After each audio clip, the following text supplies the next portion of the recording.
entendí. Resulta ser que en Facebook, que al parecer cambió las políticas, y entonces ahora, si no somos amigos dentro de Facebook y nada más estamos dentro de un grupo o comunidad, no les llegan los mensajes de las personas que no son amigos. Entonces yo les mandaba a todos los interesados el mensaje, el cartelito y todo, y me decían, no me ha llegado nada. Y yo estaba como en una realidad paralela, ¿no? Que parece que estás hablando dos idiomas diferentes, y yo veía, pero ¿por qué yo sí lo veo? ¿Por qué ellos no lo ven? Entonces, había veces que les decía, ya te lo mandé 3 veces, por favor, hable tu Messenger. Y hasta que una alma bondadosa me dijo, Esperanza, nunca lo verán. Nunca lo verán, porque no son amigos, ¿no?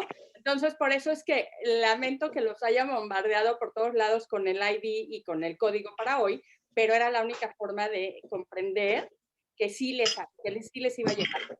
Para los que ya estén, los que se vayan a inscribir, lo que vamos a hacer es que, como en los demás talleres de hoy, voy a hacer un grupo de WhatsApp.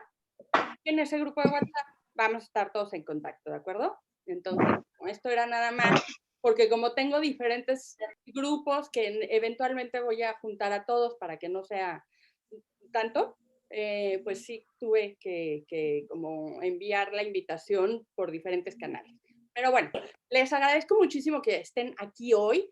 No les voy yo a cerrar el audio, porque se me hace triste, pero ciérrenlo ustedes, ¿no? Para no oír el sonido ambiental de todos nosotros en nuestras casas.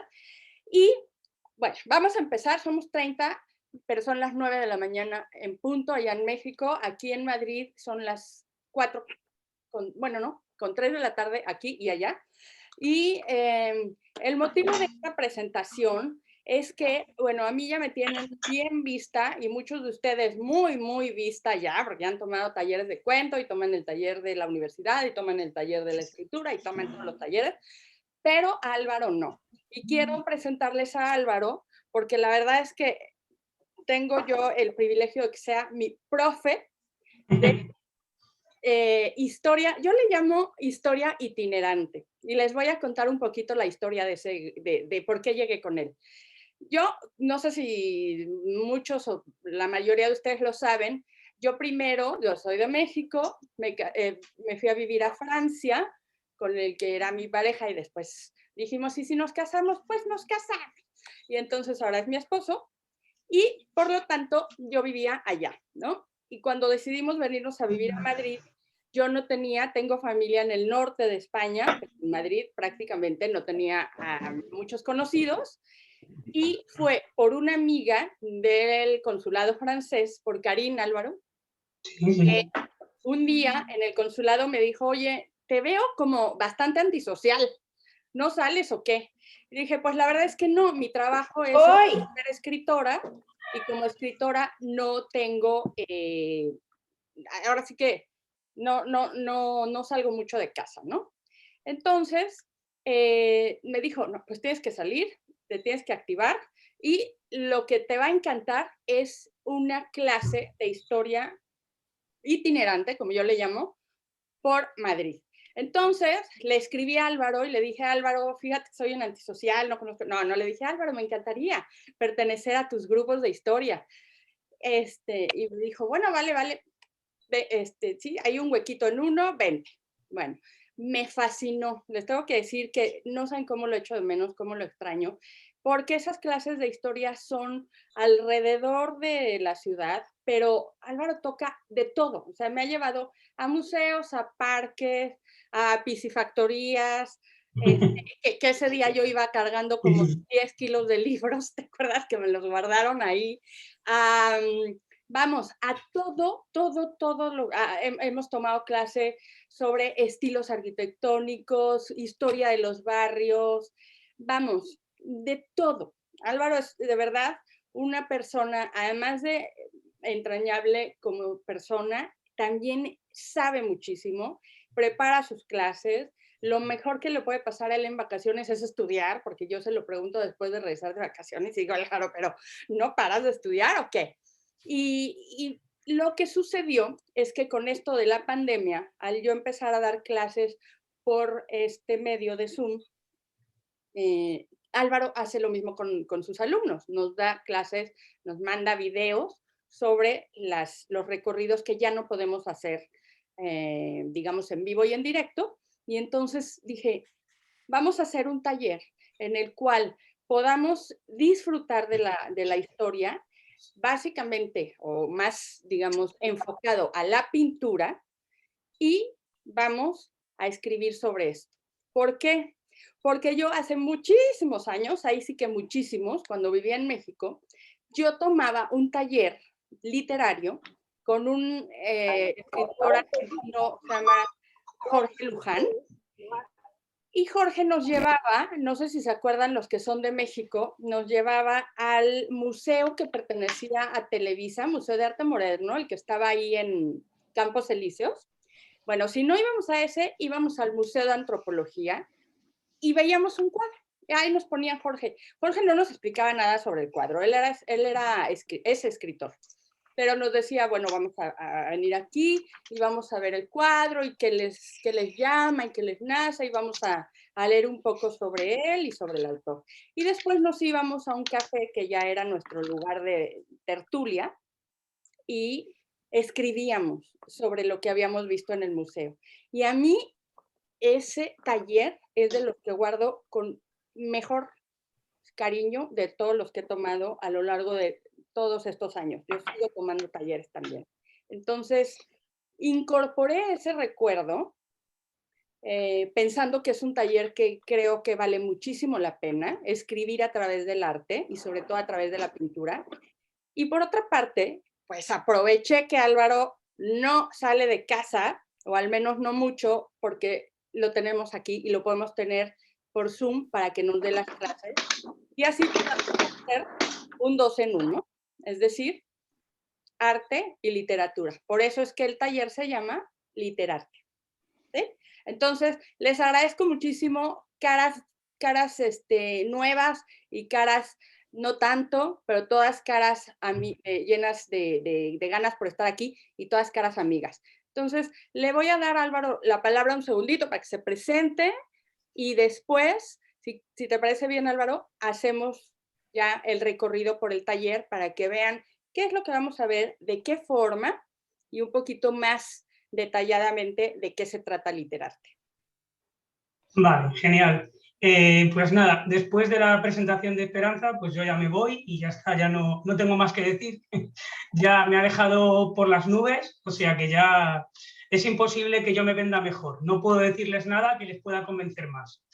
Sí que les digo que tengo muchísimas ganas de hacer este curso. En cuanto me lo propuso Esperanza, me lancé a lo loco, porque aparte de que me gusta mucho el arte, me gusta mucho la historia, la pintura me encanta. Me encanta escribir también, yo también escribo, o sea que soy un aficionado a la escritura. Entonces, por otro lado, pues creo que puede ser bueno para todos una conexión entre estos dos estilos, entre lo que es la pintura por un lado y por otro lado lo que es la escritura. Creo que es una muy buena combinación y creo que puede enriquecer muchísimo pues, el aspecto de cualquier escritor, conocer sobre diferentes pinturas y sobre todo sobre las historias que hay detrás de las pinturas, más que nada. Yo sí les voy a decir, yo soy licenciado en historia contemporánea básicamente. No soy especialista en arte, ya lo digo, me encanta el arte, he leído muchísimo sobre arte, pero no soy especialista solo en arte. Entonces no les voy a hablar sobre todo sobre las pinceladas, sobre el estilo pictórico, no les voy a dar una clase rollo hablando sobre todos esos aspectos, sino que me voy a centrar un poco más en las interioridades de la pintura, en por qué se hizo como se hizo y dónde están las razones ocultas de esta pintura y qué inspiró a los pintores a realizarla de esa manera. Creo que es la mejor forma de entender la pintura. Luego ya cada uno siente lo que siente cuando la ve, luego ya se emociona a su manera, creo yo. De todas formas, bueno, les recuerdo que tienen abierto el chat, yo estoy viendo el chat y creo que Esperanza también. Si quieren escribir algo ahí, alguna duda o alguna pregunta, según vamos haciendo, podemos ir respondiendo en cualquier momento, ¿vale? Nada más, Esperanza, yo ya sigues tú a partir de ahí y ahora ya te voy conectando con lo que me vayas diciendo, ¿vale? Vale, Álvaro, muchas gracias. Sí, si quieren también al final abrimos la posibilidad de platicar ya un poquito más las dudas y todo lo que tengan, pero bueno, aquí está Álvaro, que era lo que yo quería lograr hoy, que lo conocieran, que le pusieran cara y que también entendieran un poquito de qué se va a tratar, porque va a ser un taller de ida y vuelta, ¿sí? Vamos a ver pintura y a través de lo que veamos, a través de lo que aprendamos, vamos a escribir. Muchos de ustedes, más bien la mayoría, si no todos, ya tienen esas bases de narrativa que les he ido compartiendo a lo largo de los talleres. Entonces eso va a funcionar muy bien porque van a poder aplicar todas esas herramientas dentro de este taller. Por eso es que también me he decidido hacerlo hasta ahora, donde la primera generación de taller ya la tenemos hecha desde el año pasado y estamos ya con la segunda generación que está bastante más avanzada. Ya vamos casi 2/3 partes del taller. Entonces, es un buen momento para empezar un taller más específico como este.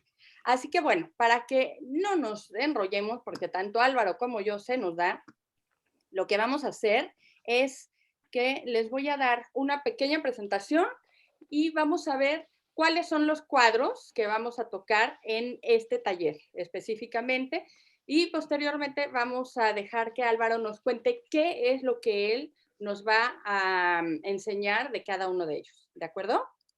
Entonces, a ver, les voy a compartir la pantalla.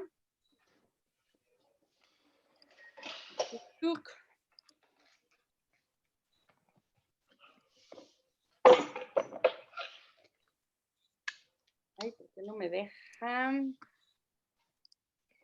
Ahora sí. Listo. Bien, pues ahí tienen Literarte, que son Esperanza Bustillo, aquí a sus órdenes, que es la aprendiz de escritora, y Álvaro Llorente, que es el historiador. Y él precisamente, cuando estábamos haciendo esta planeación del taller, me dijo, mira esto que acabo de leer, ¿no? Fue así como una llamada del universo que nos dijo, sí, hay que hacer este taller. Dice, una obra de arte no tiene por qué tener una fuente textual. Más aún, una pintura o escultura pueden inspirar a un escritor. Esto lo dijo Ludovico Dolce en Larentino. Y ahí tenemos a Ludovico que me dio mucha curiosidad y lo busqué. Bueno, Literarte serán 7 lienzos elegidos y a través de esos 7 lienzos haremos 7 historias, escribiremos 7 historias.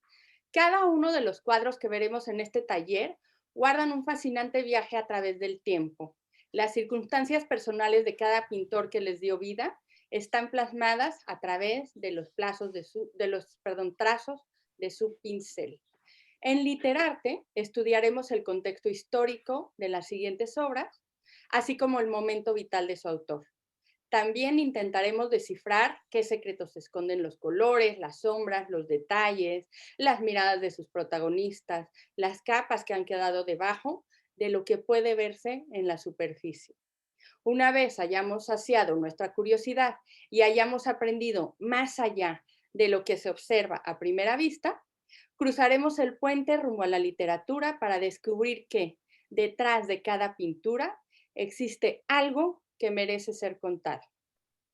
Con la ayuda de distintas herramientas narrativas, muchas de las cuales ustedes ya conocen, escribiremos historias acerca de todo aquello que la obra nos sugiera a través de palabras precisas, descripciones y detalles y sobre todo, y más importante, la imaginación. Vamos a echar a volar la imaginación para que eso que nos llegue, que nos vibre, que nos resuene de cada pintura, pueda convertirse en una historia. Bien, ¿y cuáles son esas pinturas? Vamos a ir por orden cronológico, les hemos elegido y las hemos ordenado por orden cronológico. Entonces, esta sería la de la sesión 1, que Álvaro tiene Esperanza, especial. Esperanza, si quieres, vas pasando sesión por sesión y yo comento nada, 2 cositas de cada pintura, de por qué hemos escogido. Me parece perfecto. Yo voy pasando cada una y te doy paso y tú nos cuentas por qué es que escogiste esa pintura. Venga. Entonces, la primera es esta, es el paso de la laguna Estigia. Sí, bueno, lo primero decir que ha sido complicadísimo elegir 7 pinturas solo, nos hemos peleado mucho Esperanza y yo para poder ajustarlas, pero las hemos elegido siempre con un sentido de que evoquen algo, de que transmitan algo, que lleven algún sentimiento o alguna emoción que luego pueda ser transmisible a un papel, que luego podáis vosotros o ustedes, como quieran decirlo, escribirlo y redactarlo de alguna manera, que les llame la atención en algún sentido. Y esta del paso de la laguna Estigia de Paquinir es muy propia para esto. Hablaremos muchísimo de ella, pero es un referente del siglo XVI y cómo nos marca lo que sería el final entre el mundo medieval y el inicio hacia un mundo moderno, pero todavía con unas concepciones medievalistas del pensamiento. Esto trabajaremos sobre ello. Perfecto. Sí, tienen todos sus micros cerrados, ¿verdad? Bien, vámonos a la sesión 2. Seguramente muchos de ustedes la conocen, La joven de la perla. Sí, es probablemente la culminación de todo el estilo holandés. Toda la pintura, cuando llamamos pintura holandesa, llamamos de los Países Bajos, tanto de flamencos como propiamente de holandeses. Pues esto sería la culminación de toda esa pintura, de todos los logros en cuanto a lo que sería belleza, al colorido, al diseño y sobre todo a las luces. El contraste de la luz, las sombras, etcétera, es lo que nos ha llamado la atención y, más que nada, el propio rostro del personaje principal, que es muy enigmático y que sigue siendo muy enigmático ahora, incluso para los investigadores. Bien. La sesión número 3 estará llena de lluvia, vapor y velocidad, de William Turner. Es un cuadro magnífico, es el movimiento del siglo XIX de todo lo que es las nuevas tecnologías del fútbol, etcétera, combinado con lo que serían los fenómenos meteorológicos y todo plasmado en una pintura a partir de pocos trazos, simplemente. Es la explosión, lo que es el movimiento y la fugacidad, se marca claramente. Sesión 4, La absenta, y también conocida como En un café. Este cuadro me encanta de siempre, es uno de mis preferidos, y sobre todo por el rostro del personaje principal, de esa mujer que aparece ahí como el último término y que está melancólica, triste, desesperada por la vida, podemos decir. La siguiente sesión, Muchacha en la ventana, de Dalí. Básicamente la escritura es adentrarse en un mundo nuevo, en un mundo desconocido y observar. Y qué mejor que este cuadro para verlo, cómo a través de lo que sería la espalda de un personaje, porque ni siquiera nos da la cara, cómo podemos entender lo que puede sentir o lo que puede pensar o lo que puede ver este personaje, todo lo que le puede surgir. Sesión 6, Guernica. Creo que esta la conocen todos, es quizás la obra más impresionante de todo el siglo XX, la más conocida, lo que sería el culmen de la pintura llegado a un punto determinado, pero sobre todo tiene muchísimos, muchísimos significados. Cada personaje, cada trazo, cada trozo de cuadro nos cuenta una historia diferente que intentaremos resumir en una sola sesión. Será difícil. Ojalá, ¿verdad, Álvaro? Sí, sí. Porque es así que tiene muchísimo, muchísimo contenido. Y de hecho, la última vez que nos vimos con Álvaro, el grupo de historia itinerante, como les digo que lo llamo, fue precisamente en el Museo Reina Sofía de Madrid, antes de que nos confinaran, por ahí de febrero, ¿verdad? Sí, sí. Para ver, para observar el Guernica y para estudiarlo junto con Álvaro. Y yo recuerdo esa clase como una de las mejores del taller, porque tiene tanto, tanto que aprenderse, tanto que mirarse, y van a ver cómo lo vamos a trasladar a la escritura con muchísimos matices y desde muchos puntos de vista, contextos. Bien. Y vamos a cerrar este taller con las dos Fridas. Hombre, este cuadro lo conocen ustedes mejor que yo prácticamente, vamos, seguramente sí. Frida Kahlo es la artista más internacional junto con Diego Rivera de México, más conocida, y teníamos que tener un exponente suyo, porque además es una artista muy polifacética y muy curiosa en su propia personalidad. Es algo que siempre me ha llamado mucho la atención. Su mundo interior, un mundo interior tan vivo que luego plasma perfectamente en sus pinturas, como en esta que tenemos aquí. Así es. Y bueno, estas 7 pinturas las vamos, como decía anteriormente, vamos a cruzar el puente entre el arte y la escritura. Y si ustedes observan, verán que hay muchos de las herramientas que hemos visto en nuestros talleres de escritura creativa. Tenemos el tiempo, tenemos digamos, los sentimientos. Miren aquí cómo tenemos también todo lo que es el paisaje, puede ser la forma como se construye un escenario, ¿no?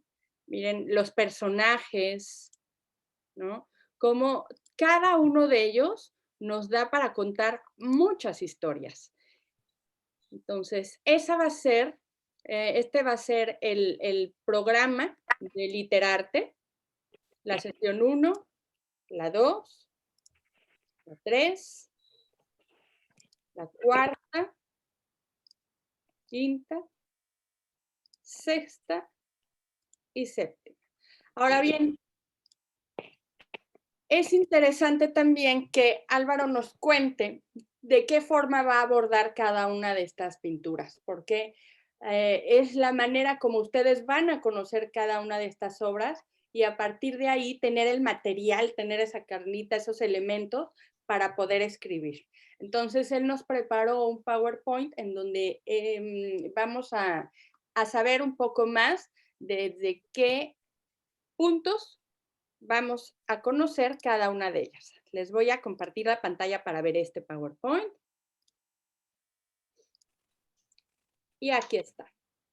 Dice, cada lienzo tiene una historia real, pero también esconde secretos y curiosidades que no vemos reflejados en sus trazos y guarda el anhelo del autor, quien aún antes de comenzar a pintar ya intuye el resultado. Un cuadro es la celebración de la vida a través de los tiempos. No se limita al perímetro de su lienzo, sino que es capaz de expresar sentimientos universales y de revivir con cada mirada del espectador. ¿Cómo no amar el arte si nos rescata del ruido interior y nos permite recrear una y mil historias a través suyo? ¿Cómo no hacerlo si representa la supervivencia de la humanidad a pesar de todo, al pasar de todo? Entonces, Álvaro, ¿te parece bien? Voy pasando las diapositivas y tú me dices cuándo voy a la siguiente. Genial. Bueno, yo les cuento un poco. Yo tengo alma de escritor, entonces cuando empiezo a explicar sobre un tema me desvío mucho y si me hacen preguntas más todavía. Tengo un esquema, pero siempre me gusta contarlo todo y explicarlo todo y a veces no es precisamente lo que quieres contar, pero quizás es lo más interesante para el que te lo quiere escuchar. Entonces, intentaré seguir un esquema más o menos, pero de cada obra hablaremos de lo más importante y sobre todo lo que nos haga comprender esa obra en sí, comprender la pintura propiamente. De cada obra de las que vamos a tratar hablaremos algo del autor. El autor es clave para una obra, para una pintura. Está claro que la intención de la pintura tiene mucho que ver con el autor que la hace. Y hay algunos pintores que son más reconocibles que otros. Este cuadro es una preciosidad. Lo tenemos aquí en Madrid, por cierto, lo tenemos en una iglesia del centro, en la iglesia de San Ginés. Se llama la expulsión de los mercaderes del templo. Como muchos ya entenderán, está realizado por El Greco, uno de los mejores pintores del siglo XVI, segunda mitad del siglo XVI, primer cuarto del siglo XVII. Y es que cuando uno ve una pintura del Greco, la reconoce enseguida. Hay autores o hay pintores con los cuales solamente viendo unos trazos o unos mínimos toques, a ti no tienen que decirte ya de quién es, ya se sabe de quién es, se ve claramente. Nos pasa con el Greco, nos pasa con Rubens, nos pasa con Tiziano, nos pasa en otra medida con Picasso, lo que pasa es que Picasso pasó por muchas etapas, nos pasa con Velázquez, sobre todo, es muy reconocible, y esto del Greco es perfectamente reconocible. O sea, un autor influye mucho en su obra. Aunque al Greco le digan, tienes que pintar tal tema, él siempre lo pintará a su manera. Y en este caso, quiero que se fijen perfectamente en cómo los colores son colores muy vivos, son colores muy azulados, colores muy rojizos, colores también cobrizos, colores verdosos, y las figuras son alargadísimas y además son medio fantasmagóricas. Es un estilo muy, muy reconocible. Entonces el autor imprime, lógicamente, su propia esencia en una pintura. Esto se ve claramente y lo veremos en todos los autores que hemos escogido para estas obras. Perdóname, Álvaro, por más que pido que cierren los micrófonos, no sé por qué no lo hacen, pero es que me da pena cerrarlos. A ver. ¿Quién no lo tiene cerrado? Vamos. Como de escuela. Sí, lo que pasa es que si yo cierro los micrófonos y después quieren hablar, es como triste. Me da pena. Ok, listo. Creo que ahora sí ya. Continuamos.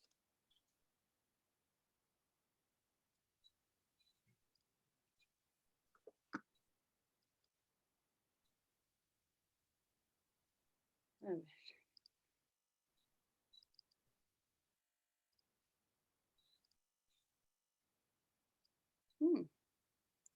Un segundo, por favor. Es esta.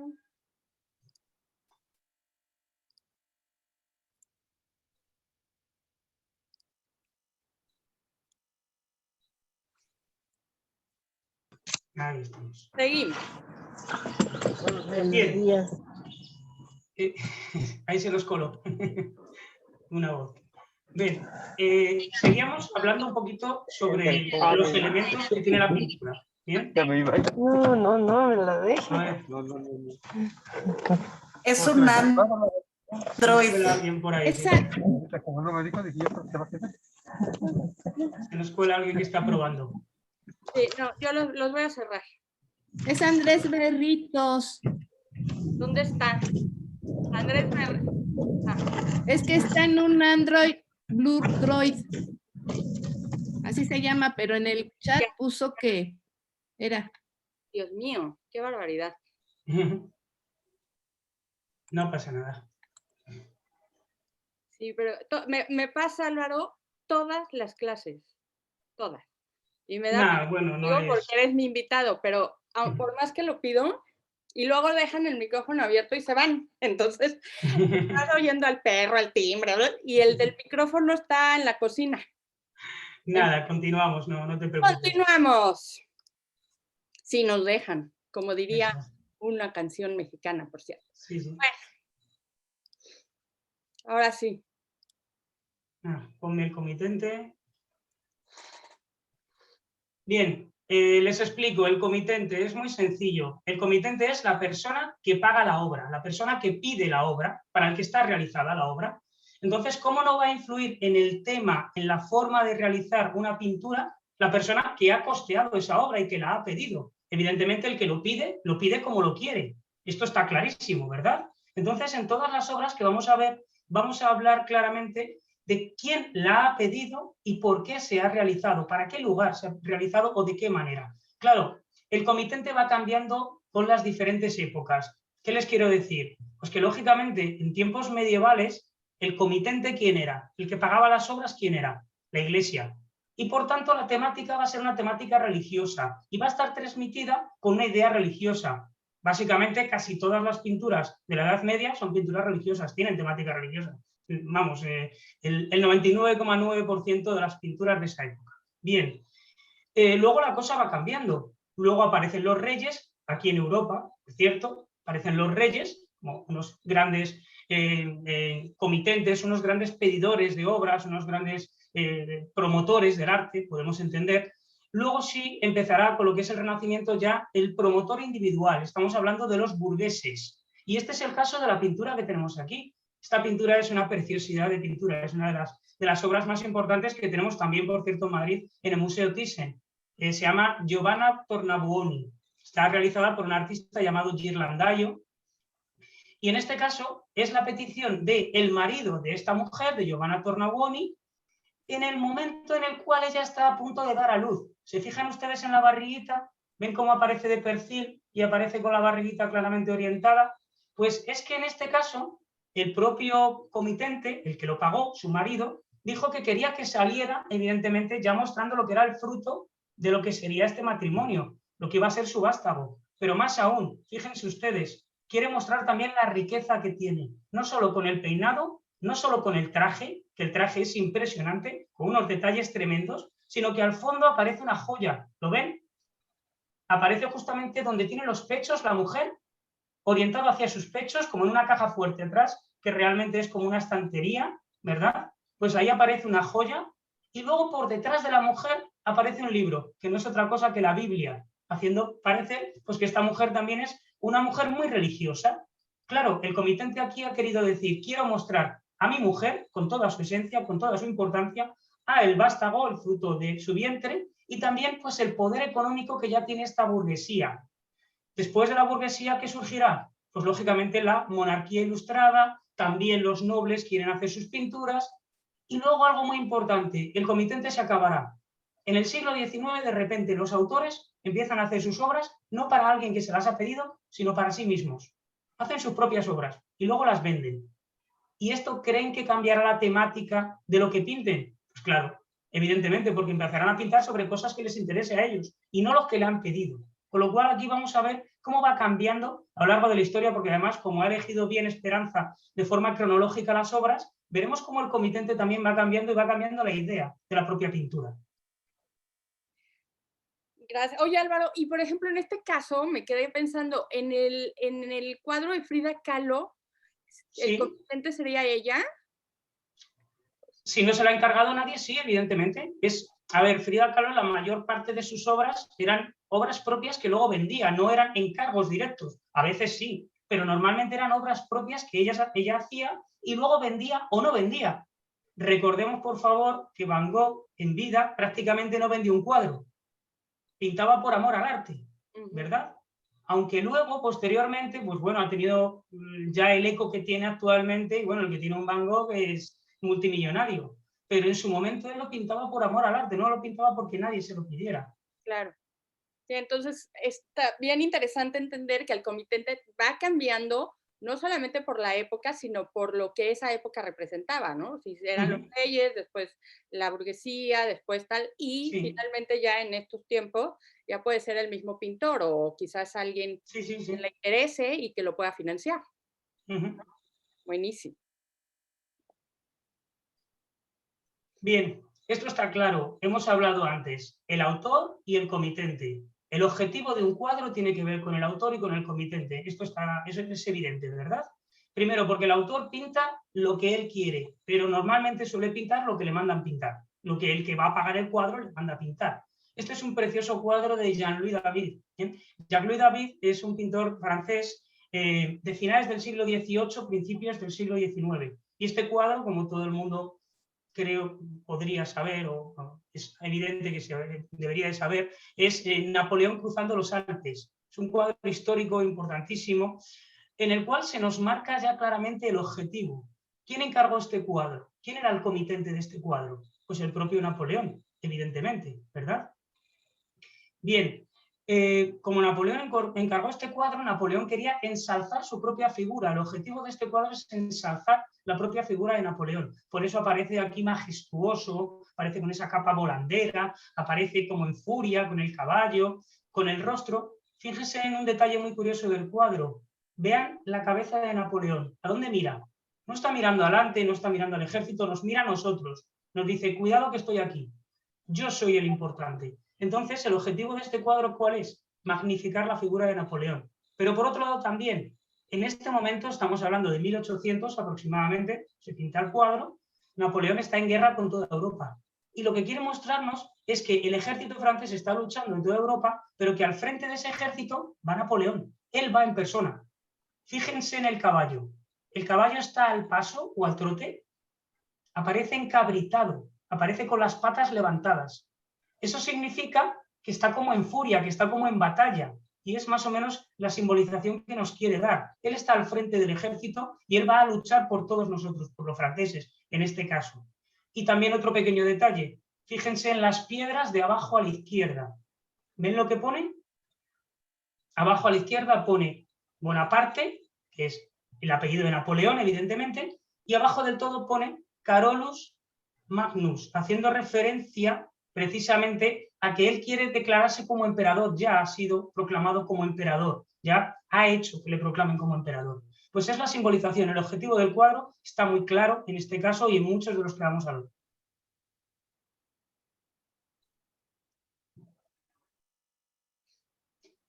Aquí entramos en el meollo de la cuestión. ¿Qué representa un cuadro? ¿Qué es lo que nos representa un cuadro? Bueno, pues lo que nos representa un cuadro puede estar muy claro o puede ser muy evidente en muchos cuadros, en los que hemos elegido no tanto. De hecho, los hemos elegido por eso, porque son un poquito más intrincados y tienen algunos misterios o algunas cuestiones que son muy interesantes de escudriñar o de intentar investigar.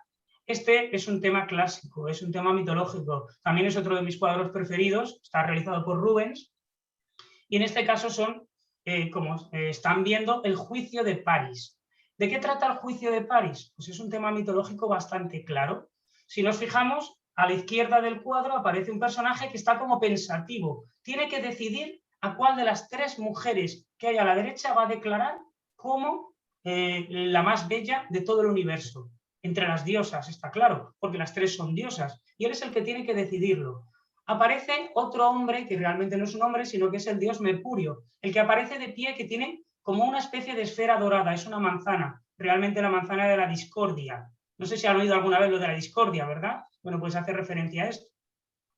Bien, pues este les va a dar una manzana, le va a dar una manzana a la más bella, a la que haya sido declarada como la más bella.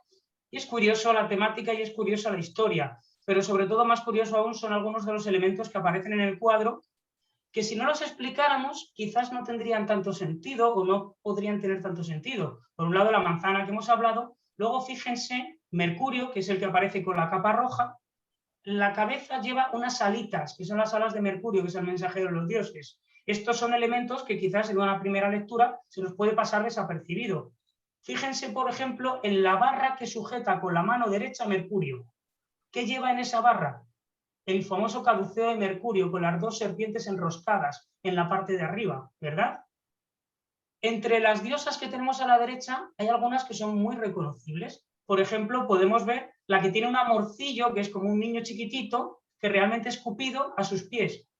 Pues esa lógicamente es Venus. Venus que aparece con Cupido. Es bastante evidente el tema.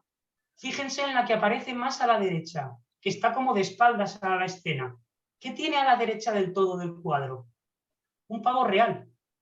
El pavo real es el símbolo de Hera o Juno, que es la esposa de Zeus y que es otra de las que concurren también a este tema.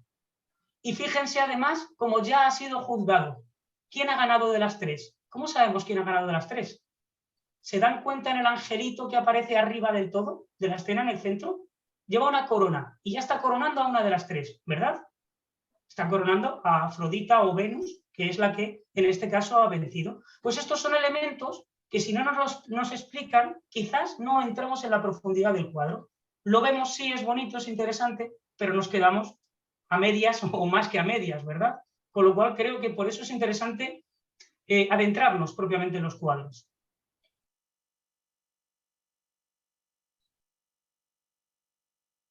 Bueno, con este sí que les he desconcertado completamente, ¿verdad? Aquí les he dejado a cuadros. Bien, este es un cuadro muy interesante. Lo que pasa es que lo he cogido para que vean cómo el contexto en un cuadro es importantísimo. El contexto de la época en la que se desarrolla el cuadro, pero también el contexto personal o del comitente, como hemos dicho, en que encarga el cuadro, o del propio pintor. ¿Por qué es importante? Este cuadro es un cuadro relacionado con el surrealismo y con lo que sería el dadaísmo. No sé si han oído hablar de esto, de estas tendencias. Son tendencias de las vanguardias europeas de los años 20, sobre todo, años 10, años 20, y que hablan sobre todo de la destrucción de la pintura. Para que me entiendan muy fácilmente, el estilo dada y el estilo surrealista nacen de una conciencia, que es la guerra de 1914, la Primera Guerra Mundial. Y lo que dicen estos pintores es, ustedes, los poderosos, los gobernantes, nos han llevado a una guerra en la que nos estamos matando. Nosotros les castigaremos matando la pintura. Y es que aquí han matado la pintura. ¿Dónde están las figuras? ¿Dónde están las representaciones? ¿Qué simboliza? ¿Qué significado tiene todo esto? Ninguno. Solamente son figuras al azar, trazos, cosas extrañas. ¿Saben cómo se llama esta obra? Se llama La familia en metamorfosis. Extraño, ¿verdad? ¿Podemos entender algo de este cuadro? Pues es difícil entenderlo, pero sí debemos de entender el dolor, el sufrimiento, el sinsentido de la vida que sentían la gente de 1914, 1919, cuando es la Primera Guerra Mundial, o los años siguientes, que es cuando están viendo que sus amigos han ido a la guerra y han muerto. Ellos mismos han ido a la guerra y han visto horrores terribles y han quedado marcadísimos por esto. Pero les cuento algo muy interesante. Este cuadro lo pinta André Masson. Y André Masson le encarga el cuadro precisamente un conservador de un museo francés. Este conservador de este museo francés se está divorciando de su mujer. Y por eso se llama La familia en metamorfosis. La familia cambia. ¿Se dan cuenta? Bueno, pues si no sabemos el contexto de este cuadro, no hubiéramos entendido nada. Ahora lo hemos entendido. Sigue sin gustarnos, ¿verdad? Pero lo hemos entendido. Ya sabemos de qué va.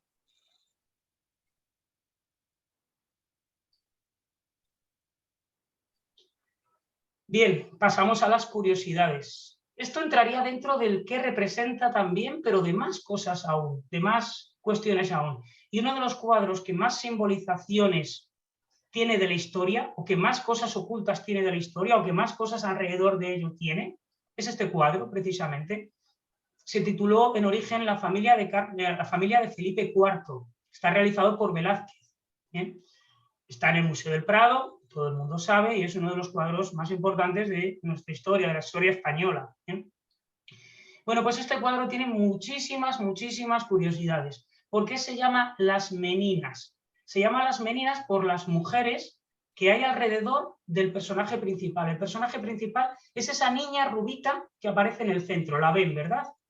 Pues las mujeres que hay alrededor, la que está a su izquierda y las dos que están a su derecha, son las cuidadoras de esta princesita. Esta es la infanta Margarita Teresa y por eso tiene que estar muy cuidada. Es la joya de la corona. Y las que están cuidándola son o de corta edad o alguna de bastante edad, pero sin embargo muy bajita. De ahí lo de menina, haciendo referencia a que es chiquitita, ¿verdad? Que es la mujer esta que vemos con una cara bastante deforme en la parte de la derecha, se fijan, ¿verdad? Bien, pues este es más o menos el significado que tiene. Algo muy curioso también es dónde se pintó el cuadro.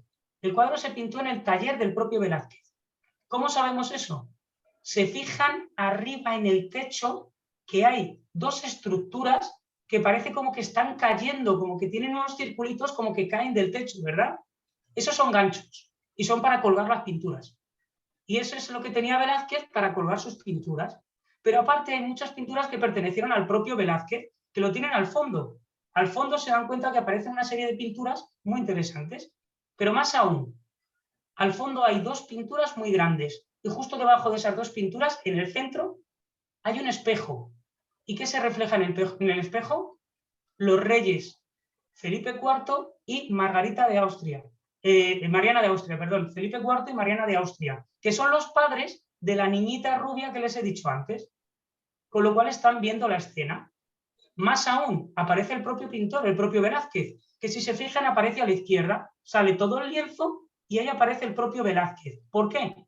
Porque Velázquez quiere decir, cuidado, yo soy pintor, pero soy muy importante, porque me represento estando con los propios reyes, con lo cual yo también quiero ser el protagonista de mis cuadros. Y ahí aparece pintado Velázquez. Y más aún, con la cruz que ven ahí, que es de la Orden de Santiago. Haciendo referencia, la Orden de Santiago solo se entregaba a los nobles. Y él es un pintor, no podría tenerla. Pero sin embargo sí la tiene. Con lo cual son pequeños elementos que se van marcando, ¿verdad? Son pequeños toques o pequeños juegos que son muy interesantes de representar. Pero si les digo uno, se van a quedar pasmados.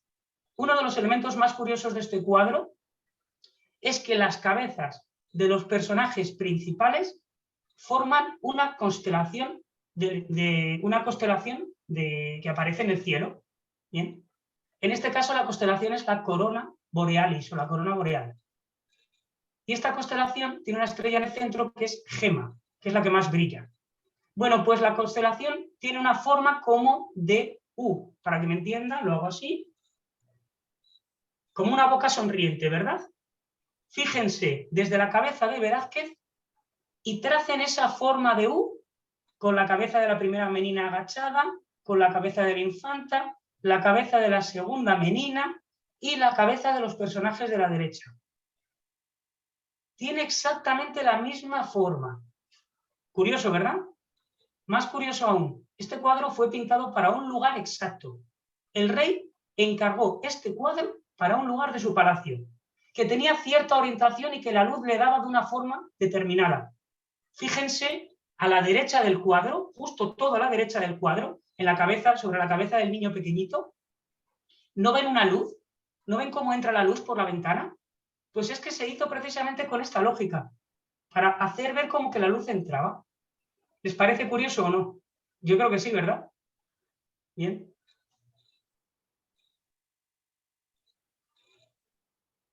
Y lo último, que serían las influencias posteriores. Y se me ha ocurrido traerles este cuadro porque creo que es bastante ilustrativo. Una vez que un artista realiza una obra, y es una obra importantísima y es una obra muy significativa, esto marca al resto de pintores. Por ejemplo, Goya. Las obras de Goya se encuentran en el origen de toda la pintura del siglo XIX y de buena parte de la pintura del siglo XX. Su influencia es tremenda y de hecho aún todavía hay algunos que siguen creyendo, tener influencia propiamente de Goya. Todos los estilos posteriores pueden encontrarse en las pinturas de Goya, que pintó alrededor de 1800 hasta 1825, que es el momento en el que muere. Entonces, para que entiendan un poco las influencias y las repercusiones. Esta pintura está hecha por Pablo Picasso, que lo hemos visto antes en una de las obras que vamos a comentar, el Guernica, y hablaremos mucho, largo y tendido sobre ello. Pero quiero que vean esta obra. ¿Les recuerda alguna de las que hemos visto anteriormente? Esta obra es una copia casi exacta, aunque con su, pues lógicamente, forma propia, de las meninas, del cuadro que hemos visto anteriormente. Pásalo un momento para atrás, Esperanza, y lo vuelves a poner para adelante. Fíjense un segundo. Pásalo ahora para adelante otra vez. ¿Lo ven? ¿Se les parece? Bien, es una influencia. Picasso tuvo una época en la que solo pintaba meninas y solo pintaba este tipo de cuadros y solo pintaba estas repercusiones. Ahora lo pinta a su estilo. ¿Cómo es su estilo? Desfigurando las formas, haciendo formas geométricas, haciendo cubista el espacio, podemos entender, poniéndolo todo en blanco y negro, utilizando la forma de collage, esta forma de periódico antiguo, que tanto le gustaba también tratar, descomponiendo propiamente la figura. Ahora fíjense en los ganchos de arriba del techo. ¿Ven el techo? Ahora ven los ganchos más fácil, ¿verdad?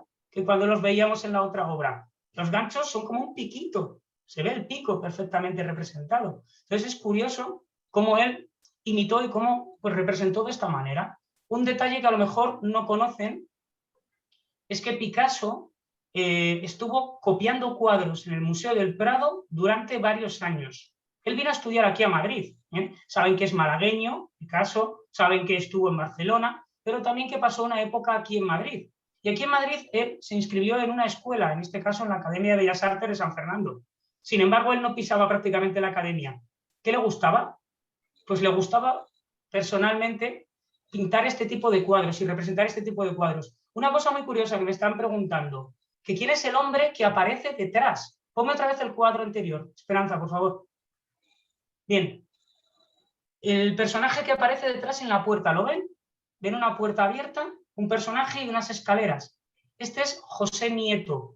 Este tal José Nieto se dice que era familia lejana del propio Velázquez y es el aposentador real. Significa que es el que se encarga de que todas las comodidades del rey y de la familia real pues estén, lógicamente, llevadas y, bueno, tratadas. O sea, que él es el que se encarga de pues, hacerles la vida más cómoda. En este caso, podemos hablar de esto. En todos los viajes es el que se encarga de reservar todas las habitaciones, de organizar todo, de, bueno, pues que todo esté al gusto de los propios reyes. Entonces, simplemente es eso, José Nieto.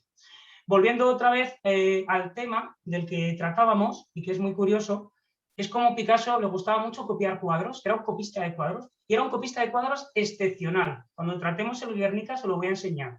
cómo los cuadros era capaz de copiarlos hasta el más mínimo detalle, pero luego de repente hacía esto. ¿Y por qué hacía esto? ¿Verdad?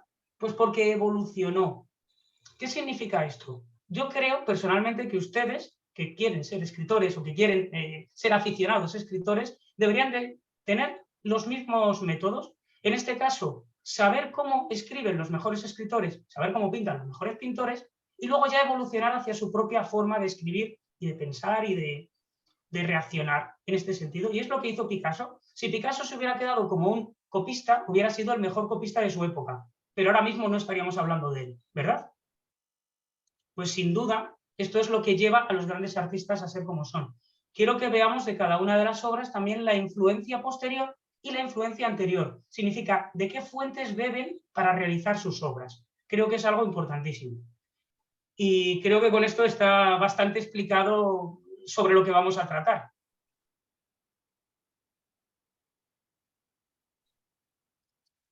Gracias, Álvaro. ¿No es una maravilla? ¿No es una maravilla, mi profe? Así estábamos todos. Nos traía, como decimos en México, arrastrando por las calles y por los museos, porque era de, ya nada más nos quedan 6 salas. Así que imagínense qué rico que podamos hacer un taller en casita, con tu café, mirándolo por la pantalla. Y algo que yo les quería comentar, porque varios de ustedes me preguntaron, no es necesario saber sobre pintura, no es necesario ser un experto en arte y tampoco es necesario ser un escritor consumado. No, acuérdense que siempre en los talleres les comento, somos escritores en construcción porque nos vamos construyendo a lo largo de las experiencias que tenemos, de cómo vamos estudiando, de lo que vamos formándonos a través del tiempo. Entonces, no es necesario, al contrario, creo que mientras más abiertos lleguemos a este taller, más va a valernos la pena. Entonces, aquí está la presentación de Literarte. Y les vamos a pasar a las preguntas. Esperanza, dame un segundín, porfa. Es que estoy viendo en las preguntitas y tal. Alguien comentó si no íbamos a hablar de Van Gogh. Les cuento, las 7 obras que vamos a tratar son 7 obras clave, pero sobre todo 7 obras que se relacionan con muchas otras obras diferentes.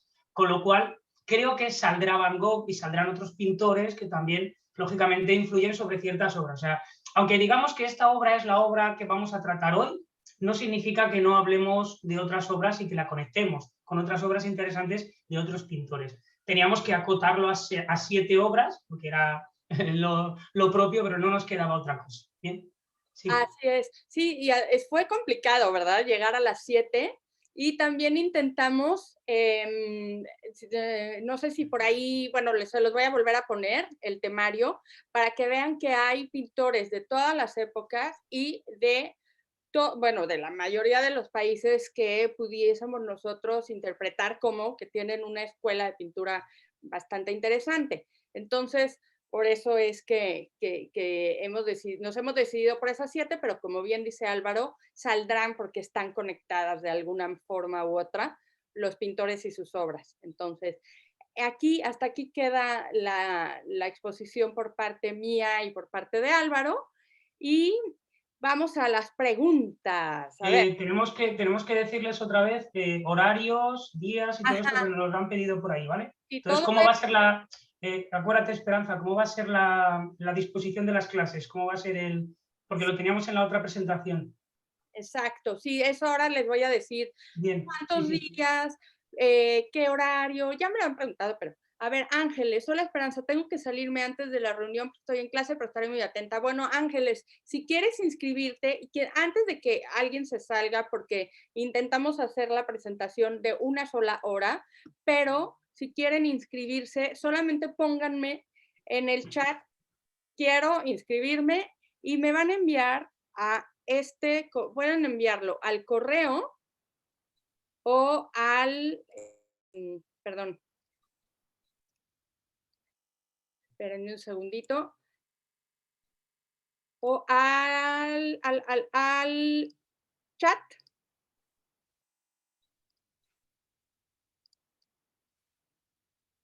A ver.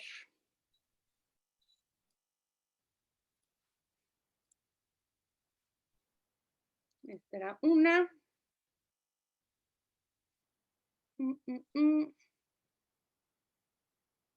Que cuando bajé el... Acá está. Cuando me bajé el Zoom para poner el silencio, ahora sí que yo también me silencié y ya no supe qué hice. Miren, aquí está otra vez la presentación de Literarte, se las voy a compartir, para que quien ya se tenga que ir y solamente contaba con 1 hora, no se vaya con esto incompleto. Información práctica de Literarte, son 7 sesiones en total, dadas a través de Zoom. Va a ser un solo, digamos, una sola sala, por lo que vamos a utilizar siempre el mismo ID y el mismo código. Hemos abierto 2 grupos. En principio íbamos a abrir uno solo, pero la verdad es que tuvimos muy buena respuesta por parte de ustedes, así es que hay 2 grupos por el momento, lunes y jueves. Comenzamos el lunes 5 de abril y el jueves 8 de abril. Ambos días, tanto lunes como jueves, es de 9 a 11 a.m. de la Ciudad de México, que viene siendo de 4 a 6 de la tarde de Madrid. Finalizamos. Los lunes termina el 17 de mayo y Literarte del jueves termina el 20 de mayo del 2021. ¿Cómo nos inscribimos? O me envían un correo a esperanzabepuente@hotmail.com con su nombre, qué día quieren tomar el taller y su número de teléfono con el WhatsApp. O directamente me pueden enviar un WhatsApp a mi número, es el +34 678 711292, porque quien esté inscrito en el taller voy a hacer un grupo específicamente para Literarte, en donde ahí vamos a poderles proporcionar toda la información y el material de cada sesión. Es bastante fácil hacerlo de esta forma para ustedes también. Así es que de las 2 maneras se pueden inscribir, avisándome con un correo o por WhatsApp. Y la inversión de Literarte son 2,500 pesos por las 7 sesiones o 100 euros. Fecha límite para saber con cuántos contamos y poder organizarnos Álvaro y yo, 31 de marzo del 2021. Ahora, este taller tiene la finalidad de que ustedes escriban y puedan compartir con sus compañeros lo que han escrito. Así es que por eso es que son talleres limitados, ¿sí? Estamos pensando que quizás unos 15, máximo 18 por taller, y quizás si no, pues abrir un día nuevo, pero tenemos que ver también cómo andamos Álvaro y yo con otros compromisos. Así es que sí, por esta cuestión es que les estamos pidiendo, por favor, que si lo tienen decidido, nos avisen para saber cómo van entrando ustedes tanto en el lunes como en el jueves y ver de qué forma los grupos ya se llenaron o es necesario hacer uno más. Entonces, ahí se los dejo en la pantalla y ya está. Ahora sí. Sí, Esperanza, yo contesto un segundín a lo que están diciendo algunos en el chat. Solamente es un día, o es el lunes o es el jueves. Exacto. Si tienen posibilidad los 2 días, digan que tienen posibilidad los 2 días y entonces así ya les cuadramos o un día u otro. Pero solamente es un día, lógicamente. Exacto. Entonces, será un grupo el lunes y otro grupo diferente el jueves. Es la idea. Para tema de pago y todas estas cuestiones que también nos preguntan, escríbanle directamente a Esperanza o Esperanza, si le ponen que están interesados, Esperanza les escribirá y ya les dirá la forma de pago, ya les dirá cómo se hace todo para hacer transferencia. Exacto, yo les paso el número de cuenta y listo. Nada más, por favor, como hemos hecho quien ya ha tomado talleres conmigo, necesito el comprobante de pago con su nombre, porque como es la misma cantidad, imagínense que pues me llegan cantidades iguales en diferentes días y no sé quién me depositó. Entonces, su comprobante con su nombre y listo. Ya, es muy sencillo. Vale, y se puede apuntar cualquier persona, no hace falta haber hecho otro curso con Esperanza. Están preguntando algunos que si hacía falta haber hecho algún curso contigo o haber asistido a alguna clase contigo o tal. No es necesario, ¿verdad? No, no es necesario. La comunidad la vamos haciendo a través de precisamente pues estos cursos y estas, digamos, oportunidades que tenemos. Hay actividades gratuitas, por cierto, mañana Jaime Sabines número 2, ahí vamos a estar. Para quien ya estuvo con nosotros acompañándonos en la primera parte, mañana es la segunda. Así es que no necesitamos, Glenda, estoy esperando tu PDF con las esculturas. Ah, ¿sí lo quieres? Yo pensé que lo iba a poner yo. Perfecto, te lo mando Sí. entonces. Sí. Es una presentación, un PowerPoint. Perfecto, mándamelo y así yo lo voy pasando y tú vas explicando tus esculturas. ¿Va? Ah, pero no vamos a ir poniendo el poema. Claro, ya lo tengo aquí todo listo. Ah, ok, o sea, se pone el poema, se pasan las piezas. Si quieres, luego platicamos. Luego platicamos. Pero mándamelo. Sí, claro, te lo mando al rato. Es que, bueno, aquí, como saben, hay de todo. Hay actividades gratuitas, hay charlas, hay el taller, hay todo. Pero si nos centramos en Literarte, de verdad, es un taller que vale muchísimo la pena tomar. Ya escucharon a Álvaro, es una verdadera joya poderlo tener y aprovechar antes de que nos liberen y salgamos a las calles y esto ya no sea posible, porque Álvaro tiene muchos grupos y nos vamos a, eventualmente espero también, pues nos integremos a poder tomar estos cursos con él de forma presencial. Mientras tanto vamos a aprovecharlos y vamos a hacer este taller. Así es que si alguien tiene alguna duda acerca del taller, la dinámica, etcétera, etcétera, pues aquí estamos unos minutos más. Esperanza, dicen si vas a compartir la grabación, creo que sí, ¿verdad? Sí, voy a la que estamos haciendo ahora. Exactamente. Cada clase la voy a grabar y les voy a compartir la clase y a partir de ahí, pues ya, ustedes van a poder tener un repaso, lo que quieran. Sí, no, incluso la charla que estamos teniendo ahora también la vas a compartir. Para quien lo quiera, para quien quiera. Para los que no hayan podido asistir, ¿verdad? Ahora mismo, para verla. Sí, precisamente fíjense que estoy, mientras estaba hablando Álvaro, me llegaron algunos mensajes de personas que no pudieron entrar, no sé por qué, pero pues sí, se las voy a enviar, al rato me pondré en contacto con ellos, porque evidentemente pues aquí no me van a escuchar, pero me escucharán después, cuando lo vean, yo se las envío. ¿Ok? ¿Qué más? A ver.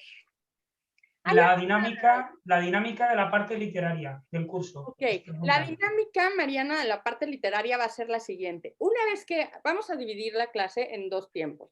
La primera parte va a ser la de Álvaro, en la cual nos va a dar todo el contexto que nos acaba de explicar y posteriormente de cada cuadro yo voy a elegir algo junto con lo que Álvaro nos proporcione antes, por supuesto, de la sesión para poder engancharlo, ¿sí? Es decir, si en ese cuadro es la importancia son los personajes, vamos a poner el ejemplo de Las Meninas de Velázquez, donde estaban los personajes, había muchas características en ellos, vamos a utilizar esa herramienta narrativa, que son los personajes, para crear una historia o una narración personal individual, cada uno de ustedes. Entonces, yo también voy a darles un ejercicio hecho que esté enlazado con la pintura y con lo que vamos a aprender acerca de ella, para que después de haber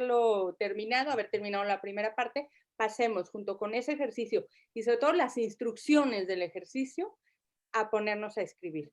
Entonces, de esa forma vamos a redondear el taller, ¿sí? Con un ejercicio literario que va a tener como contexto la pintura que acabamos de aprender, de conocer y que Álvaro nos va a presentar. Esa va a ser la dinámica. Posterior a las sesiones, les voy a enviar grabada cada una de las sesiones y un PDF con la información. O sea, es decir, con, digamos, el extracto o el resumen de la parte de Álvaro, que será la parte de la pintura, y con el ejercicio en cuanto a la instrucción. Bien, a ver, el taller, lo que sucede, Mireya, de 8 a 10, Álvaro tiene también ya algunos compromisos los lunes de 8 a 10. Entonces, bueno, aquí no son de 8 a 10, sino de 3 a 5, que sería el horario. Vamos a ver cómo van desarrollándose los grupos y quizás pudiésemos encontrar algún otro día, hacerlo un poco más temprano. Pero por el momento lo que tenemos disponible son de 9 a 11, lunes o jueves, uno u otro. ¿Sí? A ver. Así es que, ¿alguien quiere también, si quiere abrir el micro y preguntar algo? Por supuesto. Yo después voy a leer el chat. Si alguien me pregunta algo, alguien me estaba preguntando sobre... Claudia Franco, ¿estos textos serán revisados o compartidos? A ver, no van a ser revisados por mí, sí van a ser compartidos por ustedes aquí. Evidentemente, para que las 15 o 17 personas que integren cada grupo tengan oportunidad de participar, lo que vamos a hacer es que vamos a pedir cierta longitud, ¿no? En el ejercicio, o que lean una parte del ejercicio. Qué barbaridad, el Android Blue Droid. ¿Cómo ha dado lata hoy? Bueno, ahora sí, ¿qué más? ¿Qué más? Levante la manita, quien quiera o tenga alguna duda. Gracias, Esperanza. Hola, Mariana. Hola, sí. Nada más, mira, yo anoté el nombre de los cuadros, pero a ver si nos los pueden volver a mandar con todo y el autor, porque bueno, en mi caso yo sinceramente no sé mucho de arte, ni de pinturas, entonces sí me gustaría echarle un ojito un poco a cada una previo a la clase para no llegar tan blanco, y también porque creo que de alguna manera la preparación previa nos podría, bueno, a mí en lo personal me podría ayudar un poco ya para entender lo que Álvaro nos diga y posteriormente tu parte de la literatura, bueno, de la escritura. Claro que sí. Este PDF que les acabo de compartir, es más, los dos PDFs, tanto el de las partes en las que va a consistir el relato de Álvaro, como las pinturas que son el temario del taller, se los voy a hacer llegar. ¿De acuerdo? Esperanza, ¿puedo yo contestar? A lo que acaba de preguntar. Mira, es muy sencillo. Yo voy a llegar hasta cierto nivel, pero voy a empezar desde abajo, desde cero. O sea, si quieren prepararse una obra, si quieren estudiársela antes, si quieren mirársela antes, encantado, todo lo que quieran. No lo veo necesario, porque yo voy a empezar de cero. Voy a empezar como si no supieran nada de arte, cero. Y desde ahí iremos creciendo. Y desde ahí iremos creciendo. Entonces, sí es verdad que yo voy a tener preparado hasta un nivel muy elevado, pero voy a empezar desde aquí para que nadie se me pierda. Y vamos paso con paso. Y aparte, ya les he dicho, no me voy a meter mucho en profundidad en estilos artísticos. Siempre voy a conectar con algo que ya conozcan o algo que ya sepan, para que no se les haga difícil. De verdad que va a ser muy didáctico y muy sencillo. Va a ser explicado con tranquilidad. No va a haber nada que no conozcan o nada que estén perdidos, para nada, o sea, ni mucho menos. Ya verán que va a ser muy, muy sencillito y sobre todo creo que muy interesante. Y lo más importante no es que cuando salgan de esto se hagan expertos en arte, sino que lo que yo les cuente les evoque para luego poder escribir, que es la idea que tenemos hecha para este curso, que entiendan la pintura, que entiendan esa pintura y luego a partir de ahí ya creen ustedes pues, propiamente sus escrituras. Oye, Álvaro, ¿y entonces qué nos recomiendas? ¿Que lleguemos en blanco o tener como una aproximación previa, como comentaba María? Hombre, yo personalmente creo que son mejores las sorpresas. ¿Qué quiero decirles? Que a lo mejor si ya tienen un contenido previo tal, lo que vayan a escuchar no les va a impactar tanto. Yo quiero que les impacte, para que todo ese impacto que tengan sean capaces de plasmarlo luego en la escritura que van a hacer. Como si fuera un primer shock. Claro, lógicamente, la primera vez que ves el Guernica no es lo mismo que cuando ya lo has visto 200 veces, no te va a impactar igual. El Guernica lo conoce todo el mundo, ya saben que vamos a hablar sobre el Guernica, que eso es algo que yo hubiera hecho de otra manera, o sea, los hubiera llegado, les hubiera dicho esta pintura, pero bueno, ya Esperanza ha querido presentarla, me parece bien. pero yo personalmente creo que sería mejor no encontrarse ese choque de repente, ¿no? Como que de repente se encuentran con toda esa información, intenten procesarla rápido y la escriban, porque de verdad que lo van a hacer muy sencillo. Yo creo que lo va a tener más fácil así. Bueno, de hecho les digo, hay veces que a lo mejor mi cuñado le gusta mucho cocinar. Es que están hablando aquí de una receta de cocina. Mi cuñado le gusta mucho cocinar y hace comida con platos muy raros y con cosas muy raras. Y yo de repente le digo, y me empieza a explicar el plato, no, esto es un no sé qué, esto, no quiero que me digas nada. Primero dámelo, voy a probarlo y luego ya explícame lo que quieras. Pero primero dámelo a probar. Entonces, si yo ya tengo una idea preconcebida, igual no me gusta tanto. No sé si me entienden.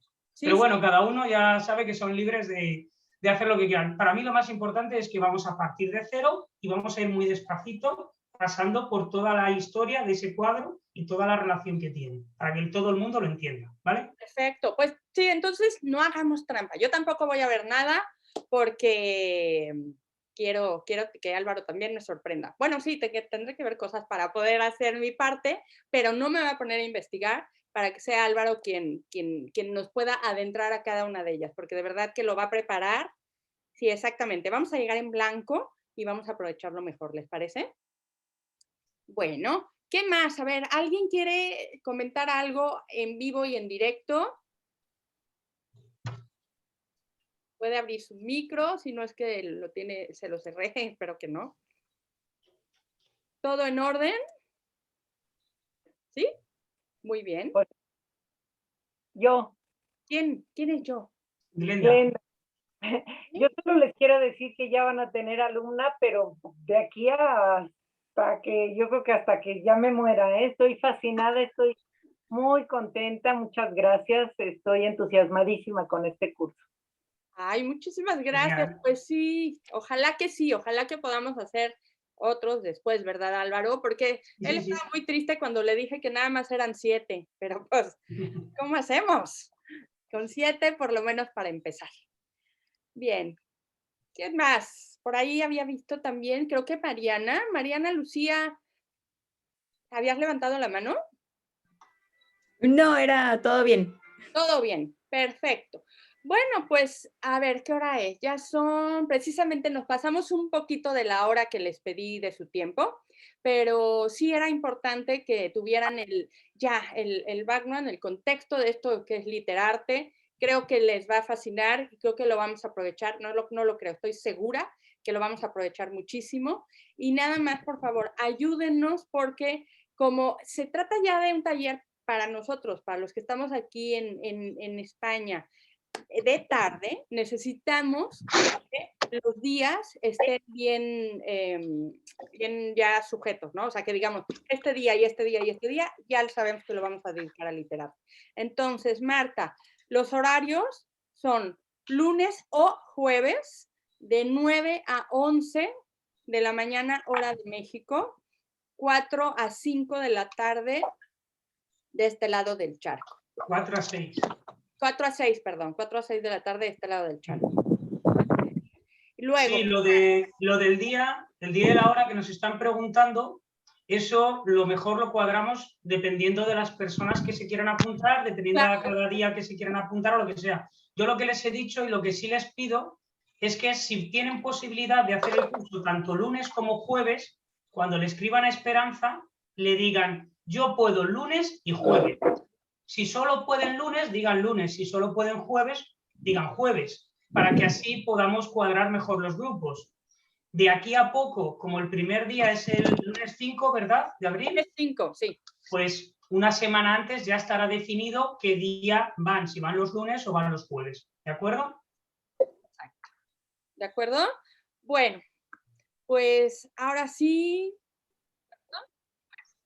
Ya estamos. Muchísimas gracias por estar acá. Acuérdense, un WhatsApp más 34 678 71 1292 o esperanzabfuente@hotmail.com. Encantada de volvernos a ver. Gracias, Esperanza. Gracias a ustedes. Les mandamos un abrazo. Nos vemos pronto. Gracias. Gracias. WhatsApp, a ver, aquí se los pongo. Gracias. ¡Qué emoción! Sí. Ya Aquí estamos está el listos. WhatsApp en mi... Listo. A los dientes, a los músculos. Álvaro, gracias. Adiós, gracias a ti. Me voy. Gracias a todos. Saludos. A ver, si quieres, espérate un segundito, Álvaro, y Sí, ahorita... sí.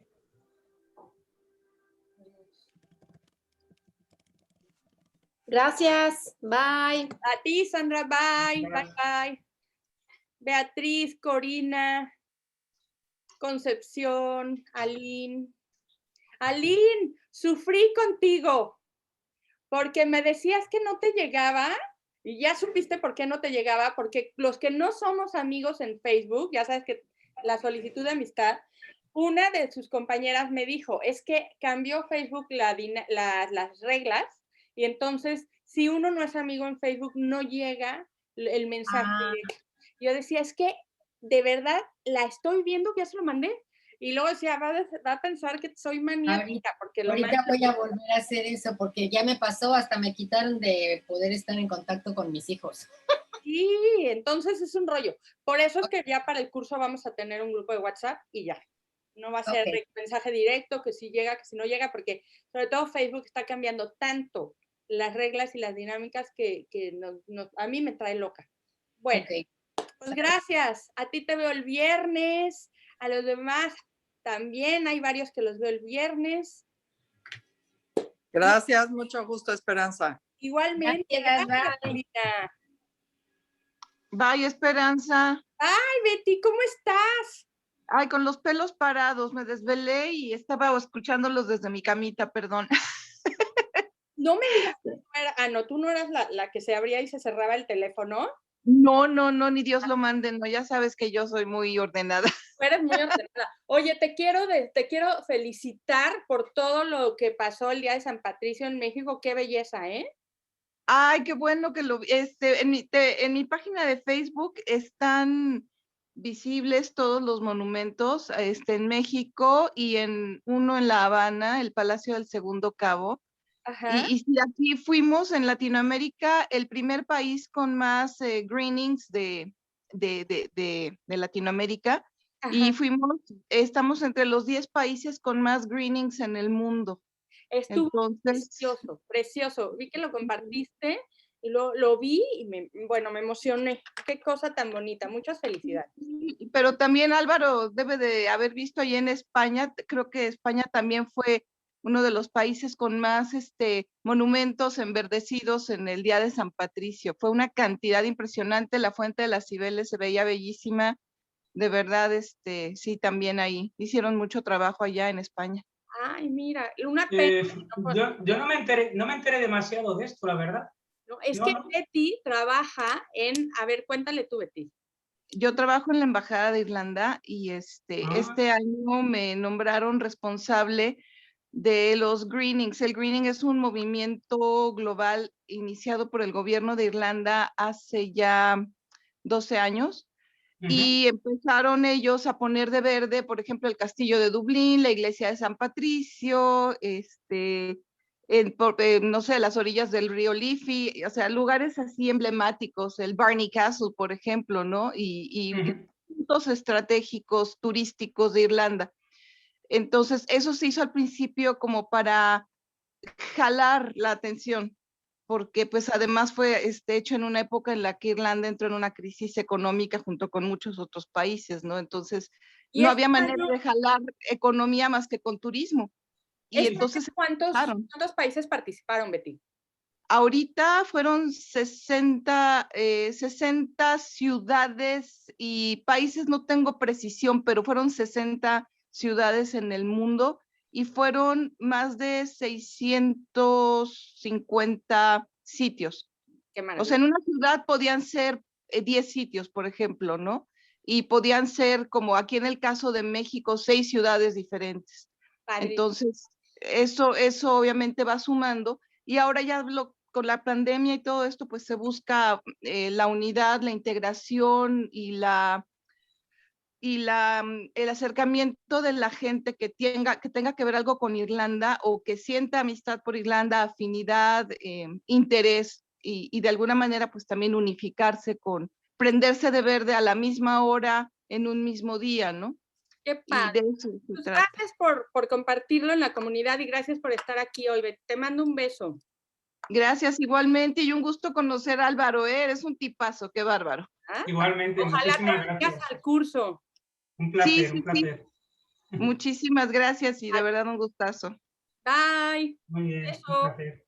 Bye, beso.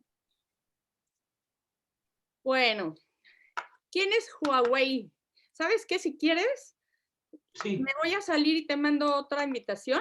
¿Te parece? Venga, vale, sí, comentamos un poco. Listo. Perfecto. Vale, salgo y me dices.